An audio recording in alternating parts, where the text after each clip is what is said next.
Halo guys, selamat sore. Makasih banget yang udah join nih buat 9 orang di sini.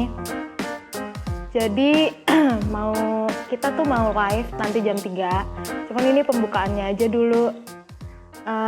Jadi di live kali ini kita tuh bakal sharing-sharing santai bareng Kak Denia Setianti di sesi Ngobum. Nah, Ngobum ini apa sih? Ngobum ini merupakan salah satu rangkaian acara dari Kita Peduli 2020 yang merupakan program kerja dari BMFEB Unair. Nah, Kita Peduli 2020 ini bakal ngangkat tema tentang climate change, di mana kita tuh pengen ningkatin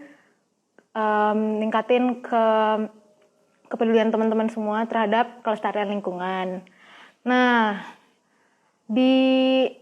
maka dari itu ada salah satu rangkaian kita yaitu Ngobum, di mana kepanjangannya itu Ngobrolin Bumi, yang mana kita pada Ngobum yang pertama ini kita bakal ngomongin tentang bisnis asik sambil jaga bumi bareng Kak Denia Setianti dari Klinomik.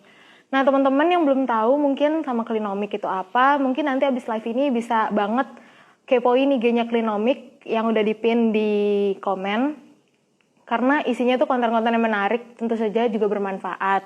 Juga jangan lupa juga buat kepoin terus dan follow Instagramnya Kita Peduli 2020, karena kedepannya kita bakal nge-post konten-konten menarik juga bermanfaat buat teman-teman sekalian. Nah, sambil nunggu nih Kak Denianya join, mungkin teman-teman yang punya pertanyaan tentang Kita Peduli atau tentang live IG kali ini atau tentang Klinomik bisa tanya-tanya di komen. Kalau bisa dijawab sekarang, kita jawab sekarang. Kemarin juga kita udah open Q&A ya di Instagram Unair, Instagram BMFEB Unair. Untuk live IG kali ini ada beberapa juga yang nanya, cuman teman-teman yang masih mau nanya mungkin kelewatan waktunya, bisa tanya juga sekarang, kalau sempet kita pasti tanyain nanti. Ya, jadi Kita Peduli 2020 ini pada dasarnya konser amal guys. Konser amal menahun dari Departemen Pengabdian Masyarakat BMFEB Unair. Nah, Kita Peduli rencananya sih sampai sekarang masih akhir November. Cuman kita lihat juga kondisinya, kan sekarang ini kondisi luar biasa ya. Jadi masih kita pantau terus. Update-annya pasti kita kabarin, makanya jangan lupa follow Instagramnya Kita Peduli 2020. Tuh guys. Teman-teman yang mungkin suka nih sama konten kayak gini, live IG Ngobum kayak gini, bisa terus dukung kita. Atau misalnya mau nih bulan depan ada lagi Ngobum kayak gini, mau nih request siapa sih yang mau diajak sharing, boleh banget komen-komen di postnya Kita Peduli, karena pasti kita bacain, pasti kalau misalnya bisa kita jadikan, pasti kita jadikan. Kalau teman-teman dukung, kita pasti lebih semangat guys panitianya. Yang mau tanya-tanya boleh. Kak Denia Setianti itu siapa sih? Klinomik itu apa sih?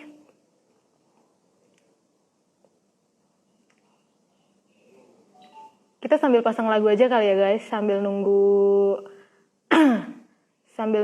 ya itu. Katanya ada awarding ya di Kita Peduli. Itu gimana Kak? Iya, jadi di Kita Peduli nanti bakal ada awarding yang kita tuh bakal ngapresiasi sosok-sosok yang berpengaruh atau influencer yang berpengaruh untuk lingkungan ini, misalnya CNN Heroes dan lain sebagainya. Gitu. Kalau sambil pasang lagu gini, suaranya tetap jelas nggak guys? Atau nggak usah pasang lagu? Atau suara lagunya nggak kedengeran? Apa? Kita santai aja sebenarnya guys di sharing kali ini.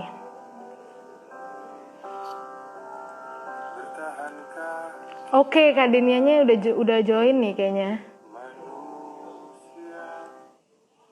Bentar.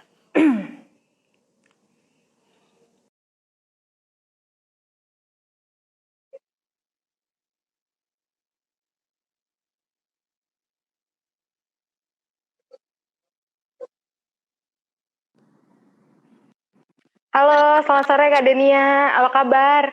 Baik.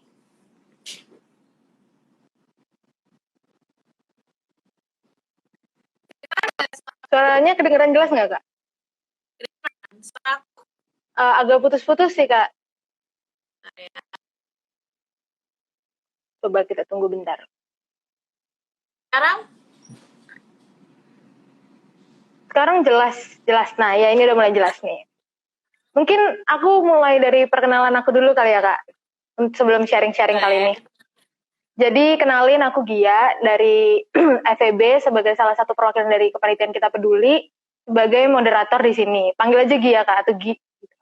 Mungkin Kak Denia bisa memperkenalkan diri sama Klinomik itu apa.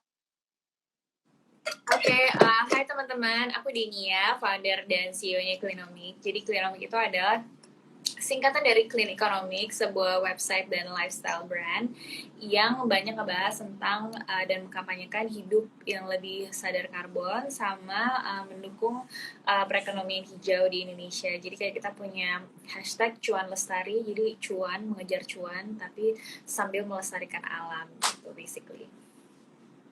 Nah ya sih, kan aku juga lihat-lihat dulu kan ya Kak tentang Klinomik ini. Sebenarnya Klinomik ini merupakan salah satu Instagram yang influence orang-orang ya buat memperhatikan lingkungan lebih. Tapi bedanya di sini Klinomik ini punya campaign sadar karbon dan ekonomi hijau. Yang buat Klinomik ini lebih beda lah, unik dari akun-akun lainnya. Mungkin bisa dijelasin apa itu sadar karbon dan ekonomi hijau Kak? Buat teman-teman yang mungkin belum tahu. Jadi kalau Klinomik itu kan sebenarnya awalnya kita jadi mungkin balik lagi ke cerita Klinomik dulu ya. Jadi aku tuh dulu jadi sehari-hari aku sebenarnya masih kerja. Jadi pekerjaan aku dan profesi aku sehari-hari itu sebenarnya advokat atau pengacara. Dan sehari-hari itu aku masih kerja di kantor firma hukum di Jakarta Selatan. Di Jakarta, kantornya di Sudirman. Terus dan sebagai ibu rumah tangga, aku tuh sebenarnya biasa kan karena kerja tiap hari, aku tuh suka belanja pasti online kan. Nah, ketika aku belanja online ini, suatu hari aku sadar kok kayak banyak banget sampah yang datang ke rumah kalau misalnya aku belanja online gitu. Dan dari situ aku tuh kesel banget. Nah, terus aku akhirnya kepikiran bikin Instagram account namanya Klinomik yang sebenarnya pengen kayak merekam perjalanan pribadi, belajar mengurangi sampah sebenarnya. Jadi sebenarnya tuh asalnya itu doang. Nah dari situ tuh aku jual kayak semacam sedotan bambu, terus apa namanya kayak tumbler, tempat minum, pokoknya hal yang kecil-kecil gitulah kayak sendok. Nah, Buat supaya kebayang aja gitu sambil juga ngebahas tentang data-data sampah di Indonesia. Nah nggak nyangka tiba-tiba akun itu tuh jadi agak sedikit viral. Akhirnya ya udah kita seriusin nih si Klinomik ini gitu. Nah seiring berjalannya waktu kita sampai baru tahun ini kita sebenarnya agak ganti shift bisnis modelnya kita gitu. Jadi kalau dulu kita adalah full e-commerce yang kita jual produk secara retail ke customer satu persatu. Sekarang tuh kita lebih fokus ke customer B2B kita karena selama 2 tahun kita berjalan si Klinomik itu tuh customer-nya tuh kita punya banyak customer e-commerce yang retail, tapi kita sebenarnya lebih banyak customer yang B2B gitu. Jadi kayak akhirnya kita sebenarnya stop untuk jualan retailnya, kita nggak jual produk, kita masih jual produk sedikit untuk ngabisin sisa stok kemarin untuk retail customer kita, tapi kita fokus ke customer yang B2B-nya gitu. Jadi kayak sebenarnya ada dinamikanya juga nih di Klinomik sendiri gitu. Teman intinya sih sebenarnya kita tetap fokus untuk campaign soal masalah lingkungan gitu. oh ya berarti malah Klinomik ini awalnya bisnis dulu ya Kak, baru tahun ini berubah gitu kan. Mungkin kita bisa jadi dari awal itu Klinomik memang settingannya itu bisnis kayak kalau misalnya teman-teman tahu kayak apa kan tadi dia juga sempat bilang kan sebenarnya ada beberapa account lain yang similar gitu. iya. Tapi kalau Klinomik itu dari awal kita settingannya emang bisnis sebenarnya. Jadi walaupun nggak serta merta langsung bisnis, tapi waktu aku pertama kali bikin itu sebenarnya nggak kepikiran bakal jadi bisnis yang serius gitu. Tapi ternyata responnya bagus. Dari situ kita langsung structuring si Klinomik ini memang dalam konteks bisnis gitu. Jadi kita bikin PT dan sebagainya gitu dari awal. Oke, mungkin kita bisa masuk, berarti lebih bisa masuk ke tema kita kali ini yaitu bisnis asik sambil jaga bumi ya Kak. Nah, menurut Kak Denia nih, seberapa penting sih dalam berbisnis itu kita mementingkan atau memasukkan keputusan menjaga lingkungan itu dalam setiap keputusan kita. Seberapa penting kelestarian lingkungan ini mempengaruhi kegiatan berbisnis? Kalau buat aku tuh penting banget karena that's like the very spirit of cleanomic gitu. Karena tadi cleanomic itu singkatan dari clean economic dan kita tuh percaya kalau kegiatan ekonomi, kegiatan mensejahterakan diri sendiri, mencari cuan, terus itu adalah bagian dari kehidupan kita kan. We always going to do economic activities. Kita semua perlu untuk memenuhi kebutuhan kita gitu. Caranya kayak gimana dengan berkegiatan ekonomi gitu. So there will always be an economic activities karena itu adalah bagian dari usaha kita untuk memenuhi kebutuhan pribadi dan keluarga kita. Jadi kayak kenapa kemudian itu harus bersinambungan dengan lingkungan karena ya kita pengen punya masa depan dong gitu. Kita gimana caranya kita punya sustainable development, sustainable economy yang by definitions, jadi secara definisi sustainable development goals misalnya kayak atau green investment or green development itu secara definisi sustainable development adalah gimana caranya kita mengembangkan atau memaksimalkan potensi resources yang ada untuk kebutuhan kita sekarang.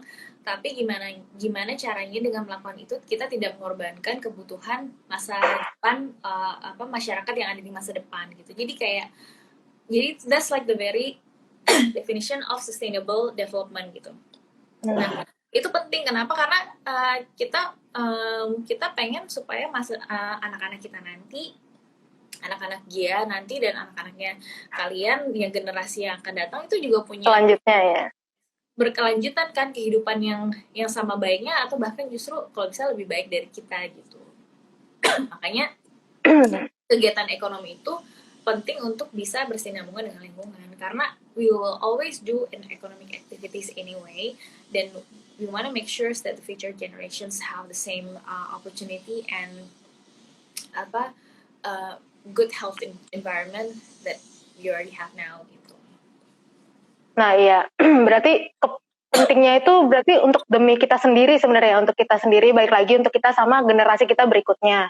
Nah, balik lagi tadi kayak keresahan Kak Denia itu kan awalnya menciptakan Cleanomic itu karena kebanyakan sampah akibat belanja online. Nah, selama WFH ini, belakangan ini, kan banyak banget nih anak-anak muda, generasi muda yang baru mulai bisnis baru di bidang online. Apalagi kalau kita lihat perilaku setelah pandemi ini pasti bisnis online tuh pasti lebih genjor-genjoran lah ya nanti istilahnya. Gimana sih Kak, kita tuh bisa tetap berpikir kreatif, inovatif untuk bisnis ini tadi sendiri, tapi tetap memperhitungkan dampak lingkungannya, terutama sampah rumah tangga yang merupakan penyumbang sampah paling besar. Ya, jadi that's a very good question, Gi. Thank you banget ya. Jadi untuk buat teman-teman yang punya inisiatif memulai bisnis sekarang, banyak banget sebenarnya yang bisa kalian lakukan untuk memasukkan aspek lingkungan terhadap bisnis kalian itu. Jadi kayak sebenarnya yang paling gampang memang memastikan bahwa kemasan yang kalian kirim-kirim itu bukan kemasan sekali pakai. Satu contoh. Ini juga waktu kita mulai bisnis ini, ketika aku mulai bisnisnya Cleanomic dan kita berjualan online, itu kan sebenarnya jadi salah satu yang paling pertama banget karena the very reason kenapa aku bikin Cleanomic karena aku kesel dengan belanja online yang banyak plastiknya gitu. Jadi kayak ketika aku jualan atau belanja, ketika aku jualan online, yang aku jual nggak boleh ada plastiknya dong gitu. Jadi kayak itu juga sebenarnya kayak trial and error juga. Tapi waktu itu kita akhirnya nemu salah satu vendor pengiriman barang yang kurir. Waktu itu kita pakai Si Cepat, sampai sekarang kita masih pakai Si Cepat yang mau mengcater dan mendukung misi kita untuk kirim-kirim barang nggak pakai plastik gitu. Jadi kayak dulu tuh waktu pertama kali awal-awal kayak kurir-kurir yang lain tuh nggak mau tuh kalau misalnya kirim-kirim barang nggak pakai plastik gitu. Jadi kita butuh approach yang lama banget sampai akhirnya kita nemu satu vendor yang logistik yang bisa mendukung kita untuk pengiriman barang tanpa menggunakan plastik. Jadi itu sebenarnya waktu aku jualan itu nomor satu yang kita lakukan. Jadi berusaha mengirim barang tanpa menggunakan plastik sekali pakai, itu satu. Nah, itu kan salah satu aspek doang tuh dari masalah kemasannya doang. Nah, di sisi lain sebenarnya nggak cuma itu doang. Jadi sebenarnya nggak perlu terpaku sama kemasan ya. Plus juga sambil selama kita masih ngomongin kemasan nih, mungkin teman-teman juga harus cek bahwa pemerintah Indonesia itu sebenarnya udah ngeluarin peraturan dari Menteri Lingkungan Hidup. Jadi peraturan Menteri Lingkungan Hidup tahun 2019 kemarin yang mengharuskan dan mewajibkan bahwa seluruh pelaku usaha baik online terus rumah makan, pokoknya ada daftarnya, bahwa mereka itu udah nggak boleh lagi jual-jual barang pakai kemasan sekali pakai gitu. Jadi ada daftarnya kalau nggak salah dalam waktu 10 tahun nih, styrofoam, plastik sekali pakai, terus kayak sendok makan plastik itu sebenarnya udah dilarang gitu. Tapi kenapa 10 tahun dari sekarang? Karena sebenarnya itu untuk memberikan benchmark waktu yang cukup bagi para pelaku industri yang misalnya mereka memproduksinya itu udah pakai pabrik maksudnya yang kayak kelas besar gitu. Kalau misalnya pabrik itu kan nggak bisa serta-merta dilarang, nggak boleh gitu kan. Mereka butuh waktu gitu untuk mengganti sistemnya mereka internally gitu. Nah, jadi untuk teman-teman mesti dipikirin tuh, pemerintah sebenarnya udah ada nih larangan bahwa pelaku usaha itu udah nggak boleh lagi pakai plastik sekali pakai gitu. Jadi kayak kalau bisa dimulai dari sekarang ketika kalian mau mulai awal bisnis ini, that's even better gitu. Nah, itu satu, baru dari sisi kemasannya doang. Yang kedua, kalaupun misalnya kemasannya contoh belum bisa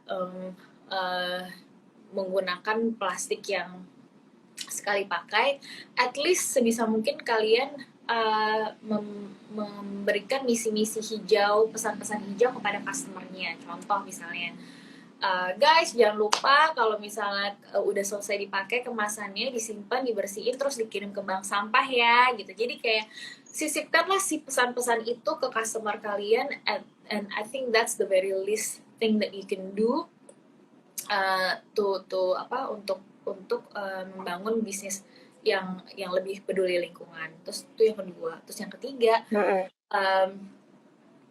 kalian juga bisa mulai dari diri kalian sendiri gitu. Misalnya di kantor atau misalnya di area kerja kalian gitu. Bisa nggak sih misalnya kayak memilah sampah? Jadi kayak misalnya kalian punya kantor atau misalnya kayak praktis hal-hal yang kayak lakukan di rumah lah atau di kantor untuk menjalankan bisnis ini, sebisa mungkin belajar untuk memilah sampah gitu. Jadi kayak itu tuh baru beberapa aspek yang kita lakukan untuk menjadikan bisnis ini lebih ramah lingkungan gitu. Jadi dan dari situ tuh sebenarnya banyak yang perlu dilakukan adalah edukasi diri sendiri, terus kemudian baca-baca lagi. Nanti dari situ sebenarnya ada lagi yang lebih advance, misalnya menghitung jejak karbon dari yang dilakukan oleh bisnis kalian, terus kemudian men-set off itu dengan misalnya menanam pohon atau beli blue carbons gitu. Terus dan masih banyak lagi kayak misal kolaborasi dan lain-lain. Jadi kayak sebenarnya banyak banget yang mesti dilakukan gitu. Iya, jadi kalau aku lihat ya sebenarnya itu tentang kita gimana sih mengubah habit kita kan. Jadi semuanya itu sebenarnya udah ada dari bank sampah, dari pemerintah sendiri udah punya regulasi sendiri. Itu tuh tentang gimana ngerubah habit kita untuk lebih tadi memperhatikan lingkungan dan menjadikan kelestarian lingkungan itu sebagai salah satu aspek dalam setiap keputusan kita. Nah ini ada pertanyaan nih Kak dari teman-teman kayak kan lifestyle kita sekarang ini kalau dilihat masih kayak kurang ramah lingkungan, masih benar-benar barang-barang yang kita pakai tuh nggak sustainable, sekali pakai, nggak ada mau reuse lagi tuh nggak. Terus gimana sih Kak caranya dari kita sendiri tuh biar bisa ngerubah lifestyle kita untuk menjadi ramah lingkungan, tapi tetap nih nggak ketinggalan zaman. Mungkin kan sekarang zaman tuh kayak fashion, ada fast fashion, yang berapa bulan udah rusak baju harus beli lagi. Nah itu menurut Kak Dini gimana? Terus bisnis juga, bisnis kan banyak banget ya orang-orang tuh yang masih pesimis gitu. Masih pesimis tentang gimana caranya bisnis sama menjaga lingkungan itu bisa berjalan seiringan. Ada tips nggak dari Kak Denia ini? Mungkin satu-satu dulu ya, kenapa apa cara untuk mengubah kebiasaan.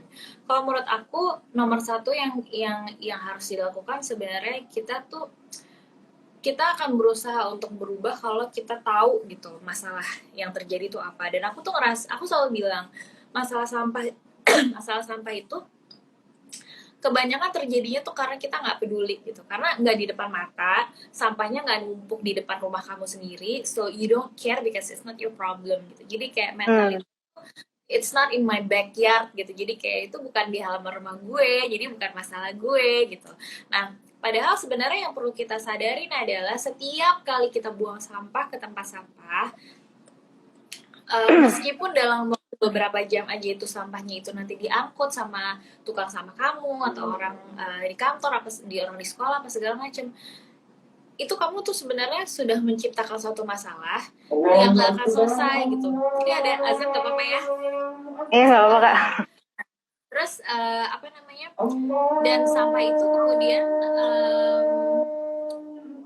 hanya pindah tempat gitu dan menjadi masalah bagi orang lain di tempat lain. Jadi kayak that's something that you really have to understand, bahwa ketika kamu buang sampah di tempat sampah, kamu menciptakan masalah yang nggak hilang begitu aja, tapi itu hanya pindah ke tempat lain dan jadi masalah buat orang lain gitu loh.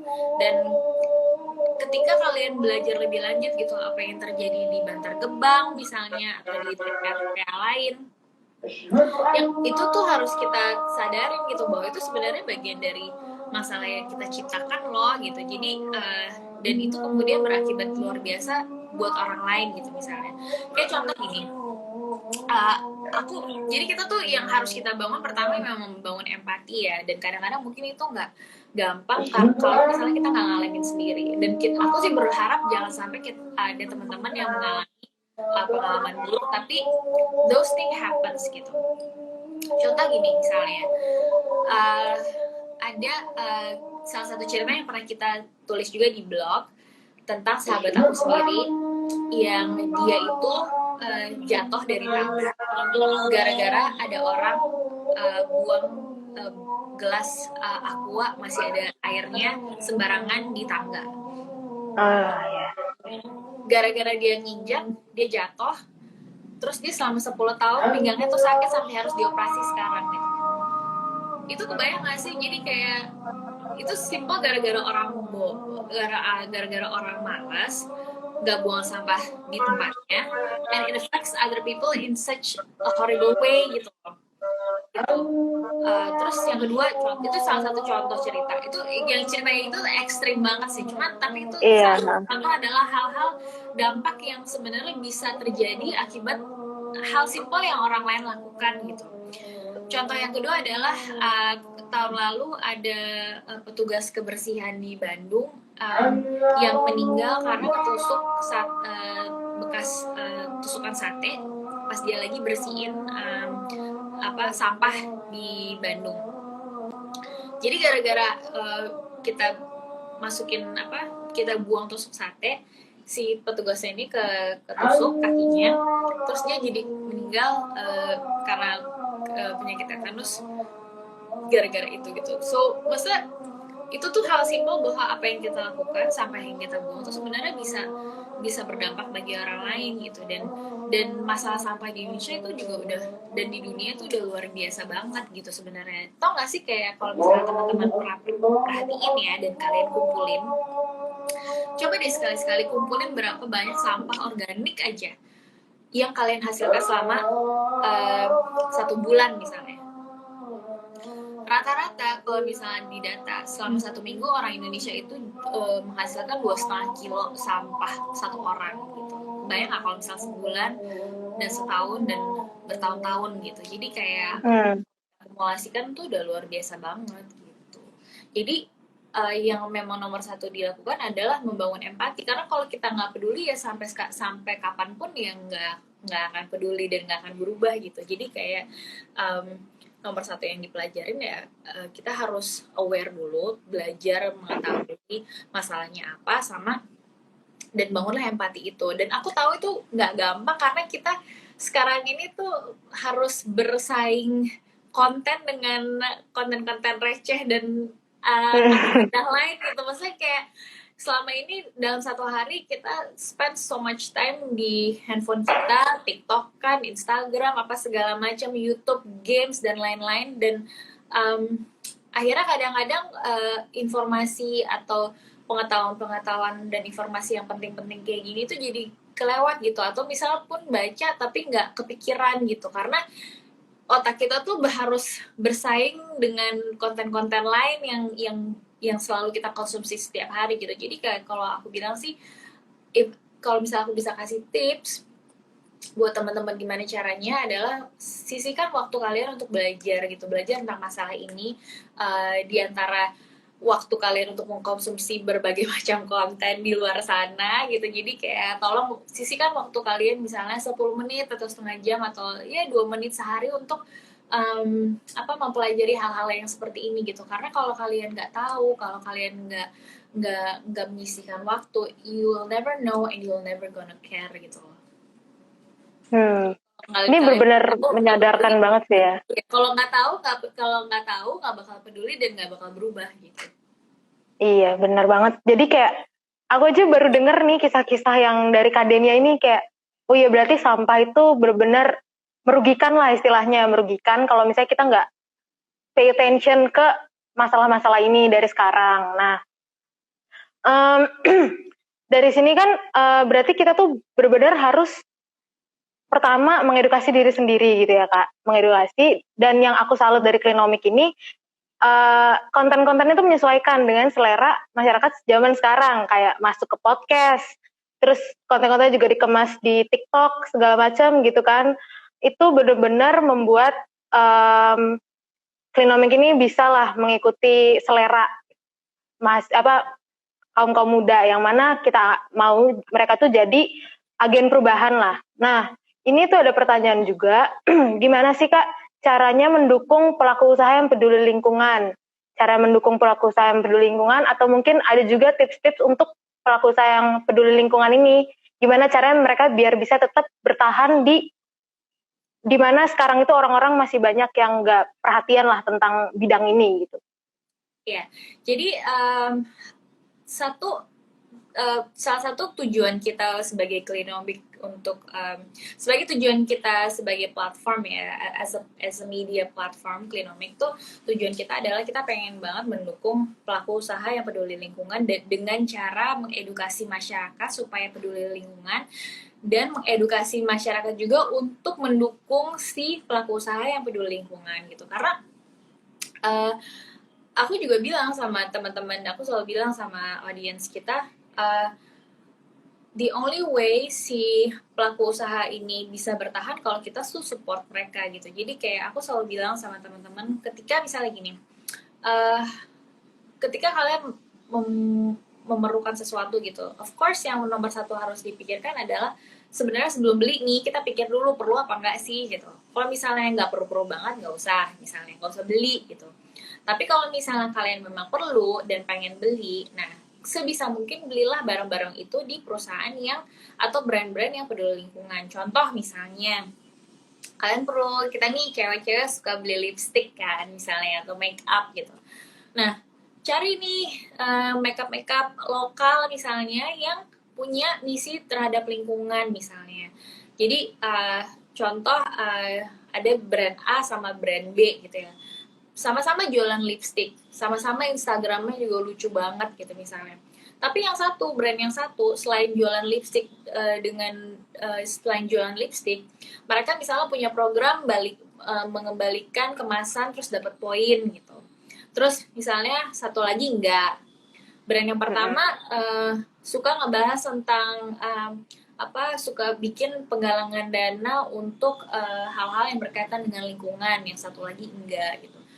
Brand yang satu lagi vegan, no animal testing, yang satu lagi nggak pernah ngebahas kayak gitu. So kalau udah ada dua brand yang kayak gini, pilih yang mana? Pilih yang nomor satu kan sebisa mungkin gitu loh. Jadi kayak kadang-kadang emang banyak orang bilang itu greenwashing apa segala macam. Kalau buat aku benchmarknya tuh gampang, tinggal lihat aja kayak ada brand A, brand B. Jadi kayak apple to apple comparison aja gitu. Kalau sama-sama jualan barang yang sama, lipstick sama lipstick, lihat aja yang satu punya inisiatif tentang lingkungan atau enggak gitu. Kalau misalnya punya, ya udah seperti itu gitu. Nah, berarti ini tetap balik ke diri kita sendiri lagi ya, Kak. Gimana caranya kita tuh lebih selektif, gimana caranya nyari tahu lagi gitu kan. Tapi balik lagi juga gimana caranya kita komitmen buat menjaga lingkungan kita. Nah, Nah, tadi ada pertanyaan yang belum jawab. Gimana tipsnya untuk bisnis bertahan supaya lebih terhadap lingkungan ya? Jadi kayak gini, as a business yang nomor satu yang harus kalian lakukan adalah memang nomor satu pasti tuh yang namanya bisnis kita harus cari untung ya. Jadi kayak itu tidak boleh lupa gitu prinsipnya. Secara bisnis yang namanya bisnis ya tujuannya adalah mencari keuntungan gitu. Karena kalau bukan mencari keuntungan maka kegiatannya kegiatan non profit artinya gitu. Jadi kalau misalnya bisnis ya memang harus mencari keuntungan, itu adalah prinsip nomor satu yang memang dilakukan. Tapi sekarang ini kalian harus pinter-pinter ya pastikan target market kalian itu adalah ya sekarang tuh kita kalau misalnya yang namanya bisnis yang namanya target market itu terus semakin lama udah makin spesifik kan ya gitu. Nah jadi kayak tentukanlah target market kalian dengan secara spesifik, kolaborasi dengan komunitas-komunitas yang peduli lingkungan yang bisa mendukung kamu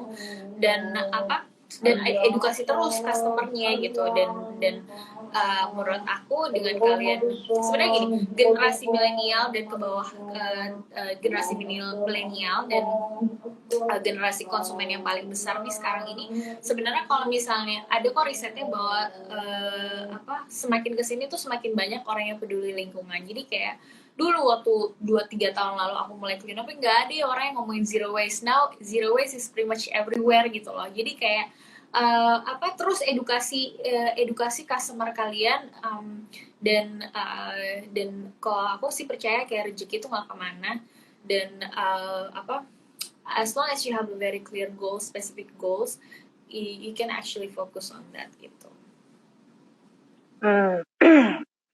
Terus berarti tadi kita harus tetap kan dalam berbisnis walaupun memperhatikan lingkungan tetap harus ingat lagi bisnis itu untung. Nah ini jadi keresahan nih buat teman-teman sekalian mahasiswa-mahasiswa nih mau mulai bisnis, pengen mulai sustainable bisnis tapi ternyata kan lebih mahal ya sebenarnya modalnya tuh daripada biasa. Nah kalau untuk mahasiswa tuh gimana?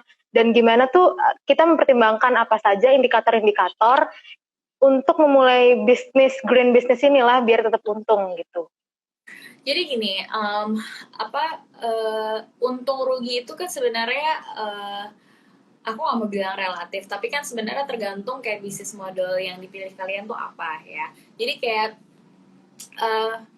nomor satu sih sebenarnya memang ketika kalian mau memulai usaha harus jelas dulu nih kayak targetnya tuh apa. Kalau misalnya kalian targetnya adalah jual beli barang gitu atau misalnya jualan, ya tentu harus ada target jualannya berapa banyak gitu. Maksudnya target penjualan tuh harus ada. Nah, tapi kalau misalnya buat teman-teman yang mau memulai bisnis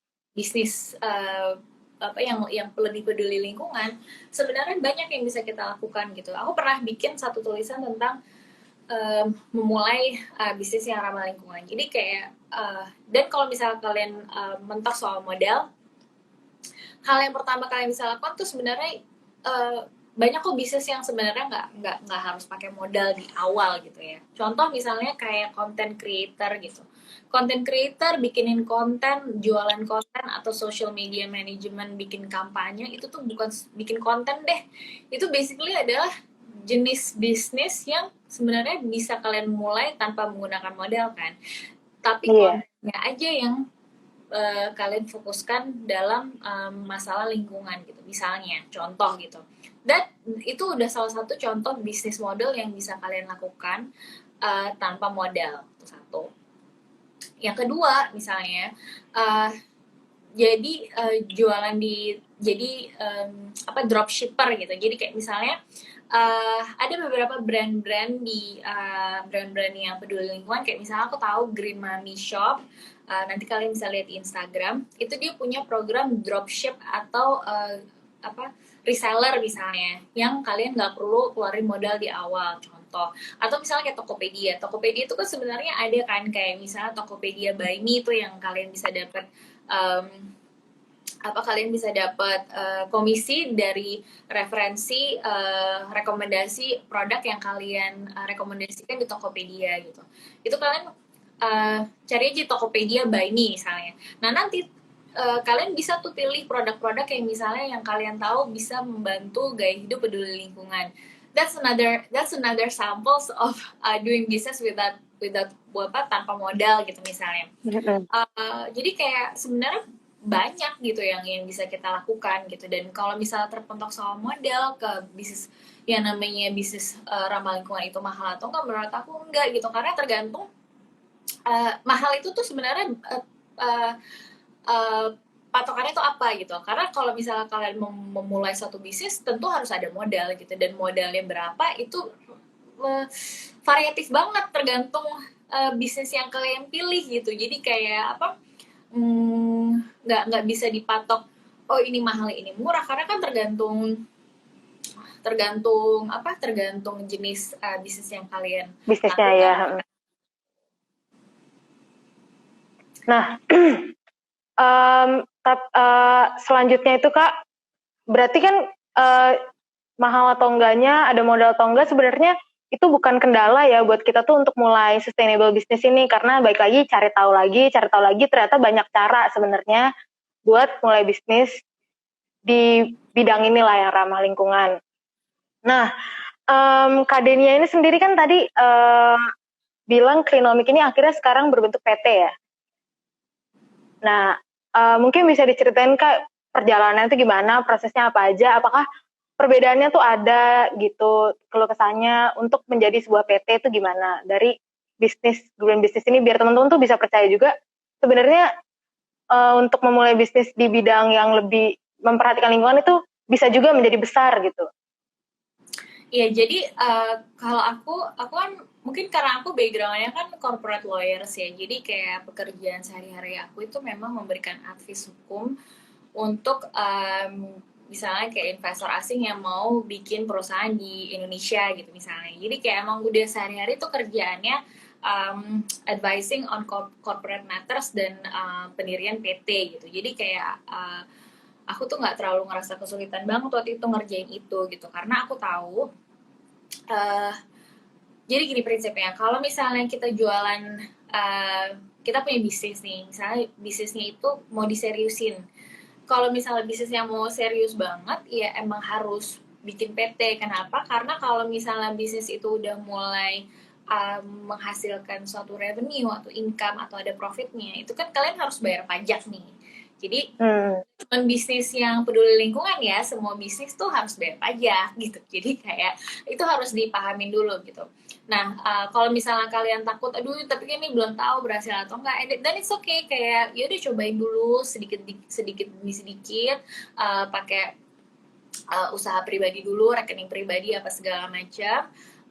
Tapi nanti kalau misalnya kalian udah bisa lihat, oh ini udah masukannya udah lumayan steady nih, growth-nya naik terus. Nah, mulai tuh kalian pikirin untuk mendirikan PT gitu. Jadi kayak karena kenapa, satu alasan utama kenapa kita mendirikan PT adalah karena kita mau keuangan dan pencatatan keuangannya dan pembayaran pajak dan sebagainya itu semua proper gitu. Jadi kayak yang namanya bisnis ini yang juga harus kalian perhatikan ya. Jadi gini, it's okay kalau misalnya kalian mau ngerjain bisnis ini kayak sekedar sampingan atau iseng-iseng doang gitu. So ya udah, kalau emang bikin bisnis itu mau cuman sekedar sampingan doang, iseng-iseng, ya udah jalankan saja seperti itu. Tapi kalau kalian mau menjalankan bisnis ini secara serius, there are requirements that you need to comply gitu sebagai seorang bisnis, sebagai sebuah bisnis gitu, dari mulai bayar pajak tentunya, tadi pencatatan keuangan dan sebagainya gitu. Karena sebenarnya yang namanya kita setiap kali jualan produk, kalian harus bayar pajak PPN, terus nanti kalau ada keuntungannya kalian mesti bayar income tax-nya, terus lapor ke SPT. Kalaupun misalnya itu nggak dibuat dalam bentuk PT, sebenarnya harus dilaporkan ke SPT pribadi kalian. Nah itu udah mulai ribet kan gitu. Jadi kayak apa namanya, but that's business gitu. Itu adalah salah satu aspek yang harus kalian pahami ketika kalian sudah siap untuk menjalankan bisnis ini secara serius gitu. Nah, berarti sebenarnya asal mengerti aja gitu, pasti bisnis ini bisa menjadi besar gitu kan Kak.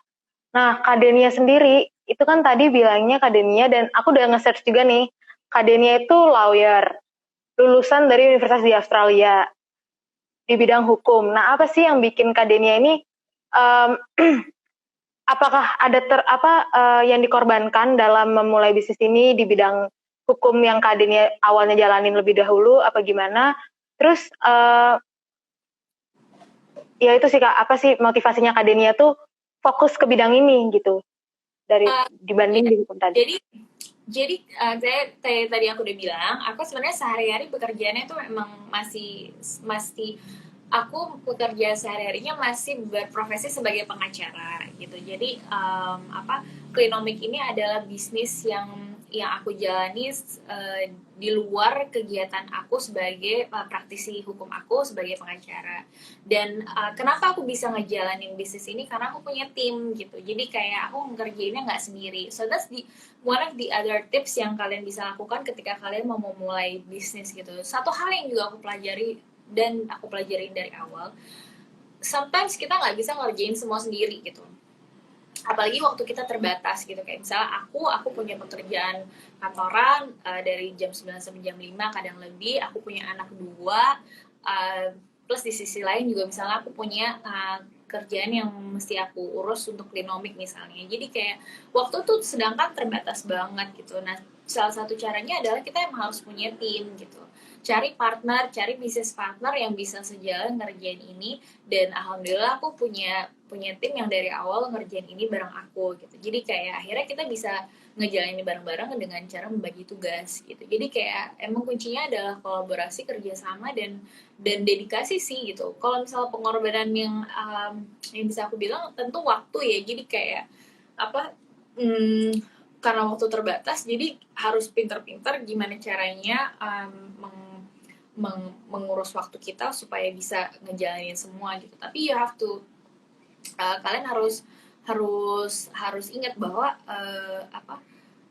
goalsnya apa sih, dan pikir ulang kayak is this something that you wanna do, is this something that makes you happy. Karena kalau misalnya this is something that doesn't make you happy, ya percuma gitu. Oke, selanjutnya ini ada nih yang penasaran sama hashtag sadar karbon. Nah, sadar karbon ini gimana sih Kak caranya kita tuh menghitung jejak karbon kita, itu gimana? Terus juga ini ada pertanyaan baru nih, di postingan Klinomik kan ada tuh perhitungan karbon, bisa nggak sih dijelasin dikit di sini perhitungan karbon? Nah, terus sama aku juga mau nanya sih, seberapa penting tuh kita menghitung karbon di setiap kegiatan kita, terutama di kegiatan bisnis Kak?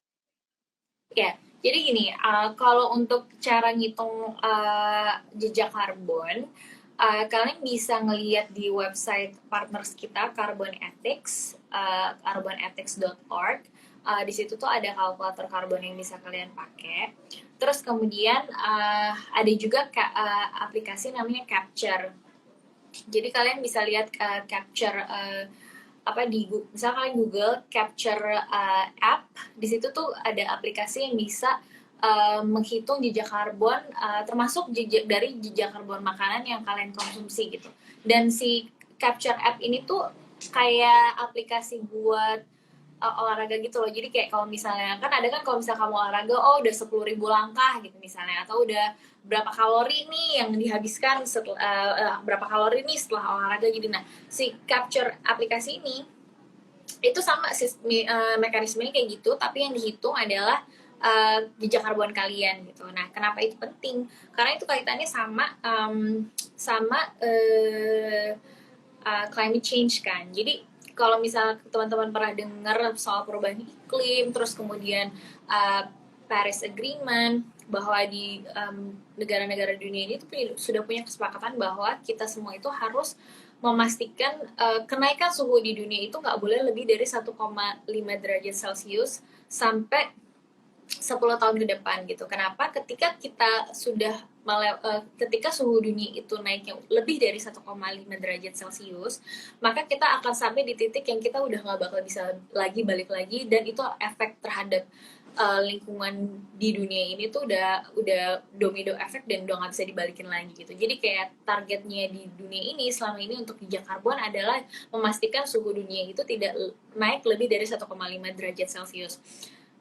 Caranya gimana? Jadi ada satu perhitungan bahwa setiap orang di dunia ini sebenarnya punya jatah karbon. Kamu, aku, negara itu punya kuota bahwa satu orang itu nggak boleh mengeluarkan emisi karbon ke atmosfer itu maksimal sekian kilogram misalnya. Dan jadi kita harus pastiin gitu selama setahun ini kita tuh boleh ngelebihin jatah itu gitu untuk mengurangi kontribusi kita terhadap peningkatan suhu yang nantinya bisa berakibat perubahan iklim tersebut gitu. Nah, kalau soal pertanyaan gimana soal cara menghitung perhitungan karbon dalam operational business. Nah, kalau yang ini itu sih aku saranin kalian kerjasama sama lembaga yang lembaga khusus ngerjain ini. Kayak misalnya kita punya partner Carbon Ethics. Jadi Klinom itu kerjasama sama Carbon Ethics yang menghitung seluruh jejak karbon operasional kita. Terus kemudian nanti dihitung di akhir bulan berapa totalnya. Terus kemudian berapa yang harus kita set off dari kegiatan operasional tersebut dengan membeli atau menyumbang mendonasikan program Blue Carbon. Jadi kayak Blue Carbon itu kan terdiri dari corals, seaweed atau seaweed itu rumput laut, dan yang kayak gitu-gitu lah, jadi kayak Blue Carbon ada deh.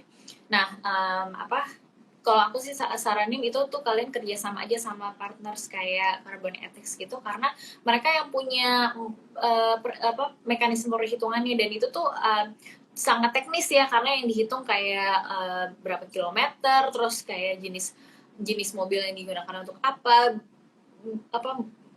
bisnis model kalian tuh bagaimana, jadi kayak perhitungannya cukup kompleks gitu. Jadi aku sih saranin kalau misalnya memang mau melakukan perhitungan terhadap bisnis operasional kamu, kerjasamalah dengan program seperti dengan organisasi seperti itu gitu.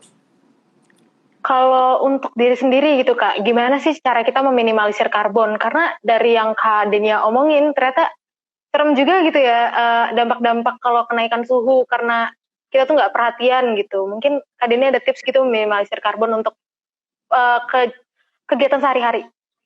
Nah, jadi gini, emisi kita tuh harus paham, balik lagi pelajarin lagi apa sih sebenarnya yang kegiatan apa yang menghasilkan emisi karbon ke atmosfer. Sebenarnya hampir semua kegiatan kita itu menghasilkan emisi karbon gitu. Jadi kayak tapi yang paling gede itu adalah satu, terbang naik pesawat terbang. Terus yang kedua yang benchmarknya paling di atas nih ya, terbang naik pesawat terbang, makan daging sapi atau dairy products, sama naik kendaraan umum gitu. So that's basically one of the top 3 lah yang menghasilkan emisi karbon gitu. Nah, sebisa mungkin yang tiga itu adalah sebisa mungkin yang 3 hal itu kalian kurangin gitu. Kita banyak kok artikel di website yang Klinomik yang ngebahas tentang hal ini, kayak cara menghitung jejak karbon, apa itu karbon biru, gimana cara ngitung jejak karbon makanan yang kita makan, gimana cara nguranginnya, tipsnya itu tuh semua ada di website kita, bisa kalian baca. Oh iya, berarti tapi yang paling plot twist tadi sih Kak, makan daging ternyata termasuk itu penyumbang karbon paling besar ya. Kan kita juga kayak makan daging ya makan aja, konsumsi sehari-hari, ternyata itu harus dikurangin lah sebenarnya gitu kan ya. Terus ini ada pertanyaan lagi, Kak mau tanya gimana Klinomik menanggapi program Pemda yang melarang peredaran plastik? Kita tuh sangat mendukung banget ya soal masalah ini, karena di Indonesia ini kadang-kadang kita kan balik lagi tuh soal masalah kebiasaan gitu, dan masalahnya plastik itu baru bisa terurai itu tuh mungkin bisa kayak 400-600 tahun kemudian gitu, sedangkan pemakaiannya itu cuma nggak lebih dari 5 menit misalnya. Padahal dampaknya terhadap lingkungan tuh luar biasa banget. Kalau misalnya kalian lihat di websitenya IDDKP atau Gerakan Diet Kantong Plastik, atau misalnya lihat Instagram yang ada di komunitasnya Klinomik nih misalnya, kayak misalnya coba lihat deh Instagramnya Pak Supar Junior, Instagramnya Supar Junior gitu. Dia adalah salah satu penggiat uh, pembersih sungai yang ada di Jakarta. Jadi kayak Pak D Supar ini kerjanya suka ke sungai-sungai di sekitaran Jakarta dan ngasih lihat betapa banyaknya sampah plastik yang numpuk di sungai gitu. Dan kalau kalian ngelihat dampaknya si plastik ini terhadap lingkungan itu tuh parah banget gitu. Jadi kayak um, fakta bahwa itu tuh akhirnya kemudian dilarang dan kemudian di encourage masyarakat untuk bisa bawa tas sendiri dari rumah, which is sebenarnya kalau dipikir-pikir bawa tas sendiri dari rumah untuk belanja ke pasar tuh susah apa sih, kan nggak susah kan ya sebenarnya. Kalau Iya teman-teman bener. kita kan sebenarnya kita mau ke pasar mau beli apa mau belanja gitu, kita bawa aja tas dari rumah, itu sebenarnya nggak bukan hal yang susah kan sebenarnya gitu. Dan kalau dipikir-pikir sebenarnya ya kita bisa kok, dan setelah dijalani sebenarnya nggak susah. Jadi itu tuh akhirnya sebenarnya bukan sesuatu hal yang sangat kontroversial banget gitu. Memang ada argumen-argumen yang mengatakan bahwa kalau misalnya Pemda itu ngelarang nanti masyarakat pemulung itu jadi nggak ada penghasilannya kurang dan sebagainya. Tapi faktanya 90% sampah plastik itu tuh masih ada di luar sana yang berhasil kemudian di recycle, itu tuh presentasinya sedikit banget gitu. Nah, bener juga. Aku juga mungkin mau sharing aja. Jadi, aku juga kan belakangan ini mungkin pengen gitu ya, pengen lebih sustainable lah hidupnya dengan bawa kayak tas yang bisa dilipat dari rumah segala macam. Cuma memang dari lingkungan sekitar tuh juga masih skeptis gitu Kak, kayak apa sih gaya banget bawa kayak gituan, toh lebih praktis kayak gini, lebih praktis kayak gitu. Jadi sebenarnya stigmanya tuh masih banyak banget yang belum sadar gitu ya sebenarnya tentang pentingnya tuh gimana. Nah, kalau kita lihat juga nih dari dari pandemi belakangan ini kan salah satu kejadian luar biasa nih. Tahu aku juga sebelum ada pandemi ini sampah dari rumah sakit, sampah klinis itu termasuk sampah yang paling banyak dan paling susah diurai. Dan sekarang lebih membludak lagi dong Kak. Berarti kita harus prioritasin nih. Oh iya berarti sampah di bumi ini udah nambah banget nih akibat kejadian ini. Gimana sih caranya biar kita tuh sadar kalau itu tuh kita juga walaupun mungkin kita nggak sakit atau gimana, tapi kita take part tentang sampah itu. Mungkin Kak Denia tuh bisa kasih tips gitu buat kita biar kita lebih sadar kalau itu tuh juga responsible kita, tanggung jawab kita gitu. Kalau aku sih balik lagi yang tadi aku udah sampaikan, tolong imbangi konsumsi konten faedah dengan konten unfaedah. Iya benar juga ya, benar. Itu udah nomor satu banget deh, apalagi untuk teman-teman generasi milenial dan ke bawahnya lagi, karena aku tahu attention span kita makin lama makin sedikit dan kita bersaing dengan segala macam konten di luar sana. Sometimes kalau udah pegang HP kita tuh udah sering banget lost track of time, scrolling terus untuk hal-hal yang sebenarnya nggak faedah gitu misalnya, dan nggak ada isinya gitu. Yes, it's an entertaining content to watch, tapi tolong sisipkan waktu untuk baca dan pelajari dan terus edukasi terhadap masalah-masalah isu lingkungan. Karena aku tahu isu sosial, budaya, termasuk isu lingkungan itu sebenarnya banyak banget. Jadi kayak isu lingkungan is one thing, tapi nanti ada isu feminisme, ada isu kayak sekarang di Amerika Black Lives Matter, terus ada isu tentang misalnya kesetaraan gender atau isu ekonomi. Jadi isu sosial itu sebenarnya banyak banget, termasuk salah satunya isu lingkungan gitu. Jadi kayak pelajarilah itu semua, sisihkan waktu untuk edukasi diri kita, karena balik lagi kalau kita nggak tahu kita nggak akan pernah peduli, dan kalau kita nggak peduli kita nggak pernah berubah gitu. Nah, oke. Kelihatannya sih pertanyaannya udah habis nih ya, Kak. Nah, aku mau kasih tahu aja, mau sharing ke teman-teman juga sama Kakak, kenapa sih Kita Peduli 2020 nih ngajak Kak Denia ini buat sharing di sini karena tujuan kita sebenarnya karena tahun ini kita tuh mengangkat isu climate change, di mana kita tuh pengen meningkatkan kepedulian teman-teman, termasuk salah satu caranya mengedukasi. Nah, makanya kita ngajak Kak Denia buat sharing di sini. Nah, karena kita udah di penghujung live IG nih, Kak, mungkin Kak Denia bisa kasih closing statement buat kita semua tentang live IG kali ini. Ya, jadi makasih ya teman-teman yang udah ngajakin aku IG Live bareng kalian. Semoga ini bermanfaat dan jadi inspirasi kalian untuk bisa mulai peduli dengan hidup yang lebih care terhadap lingkungan. Terus juga membantu kalian misalnya nanti untuk memulai bisnis yang peduli dengan lingkungan, dan mudah-mudahan kalian juga bisa mulai membantu dan mendukung pelaku usaha yang sudah memulai bisnisnya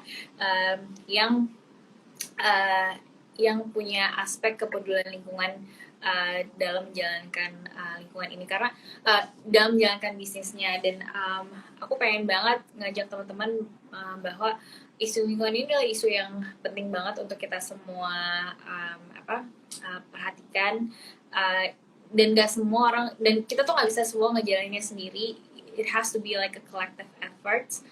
Semua harus berkesinambungan gitu. Jadi kayak kalau misalnya kalian mau punya bisnis yang peduli lingkungan, kalian gak akan berhasil kalau kalian tidak didukung oleh konsumen kalian gitu, yang support kalian sebagai bisnis gitu. Dan di sisi lain kita sebagai individu kita punya kewajiban untuk care terhadap lingkungan kita gitu, karena nggak cuma dari sisi sosial juga gitu, dari sisi agama, sisi kewajiban sebagai masyarakat, kita juga punya kewajiban memperhatikan lingkungan gitu. Dan aku sih saranin banget mulai dari diri sendiri gitu, lihat ke diri sendiri kamu, apa yang bisa kamu lakukan sebenarnya mulai hari ini gitu, mulai hari ini dan jangan tunggu besok. Dan kalaupun misalnya dinyinyirin orang, gak usah peduli, karena kalian tahu hal yang kita lakukan ini adalah hal yang benar kan gitu. There's nothing wrong with caring about the environment, there's nothing wrong to wanting a better life, a better world gitu. Jadi kayak kalau itu bukan suatu hal yang salah, kenapa harus malu, kenapa harus takut, kenapa harus peduli orang bilang apa gitu. Jadi kayak mulailah dari diri sendiri, nggak usah lihat sana sini, nggak usah judging orang lain gitu. Pokoknya start sama diri kita sendiri, apa nih bisa kita lakukan gitu. Jadi dan percaya atau enggak, yang bisa kita lakukan tuh banyak banget. Iya, keren banget sharing kali ini menurut aku ya, karena kita ngelihat nih banyak banget fakta-fakta baru dari cerita-cerita Kak Denia. Jadi intinya tuh kita harus memperkaya diri sendiri, mengedukasi diri sendiri, yang untuk melakukan kebaikan untuk alam, yang ujungnya juga buat kita dan generasi kita selanjutnya. Nah, makasih banget nih Kak Denia udah join di live kita kali ini. Mungkin semoga live kali ini tuh bisa bermanfaat deh, pasti bermanfaat buat kita semua. Semoga teman-teman lebih terbuka pikirannya tentang isu-isu lingkungan kali ini. Makasih banget Kak Denia. Sama-sama. Mungkin ya, terima kasih Kak Denia.